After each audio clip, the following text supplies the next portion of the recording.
Welcome to the Vishnu IAS academy. ఇటీవల 25వ Shanghai cooperation organisation శిఖరాగ్ర సదస్సు చైనాలో జరిగింది. ఎస్సీఓలో మన భారత్ కూడా మెంబర్ కాబట్టి ఈ సమ్మిట్కి మన ప్రధాని నరేంద్ర మోడీ హాజరయ్యారు.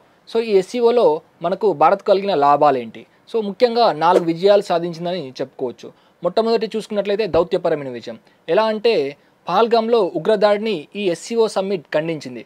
సో ఇది ఎలా అంటే మన యొక్క ఉగ్రపోర్కి మద్దతు లభించినట్లు అయింది. రెండవది ఆర్థిక రంగం. సో ఈ ఎస్సీఓ డెవలప్మెంట్ బ్యాంకును అనే ఒక బ్యాంకును ఇది ఇంట్రడ్యూస్ చేసింది. సో దీనివల్ల ఏంటి అంటే మన ప్రాజెక్ట్స్కి మన ట్రేడ్కి మేలు చేకూరుస్తుంది. మూడవది చూసుకున్నట్లయితే మన యొక్క ప్రధాని నరేంద్ర మోడీ పలుకుబడి.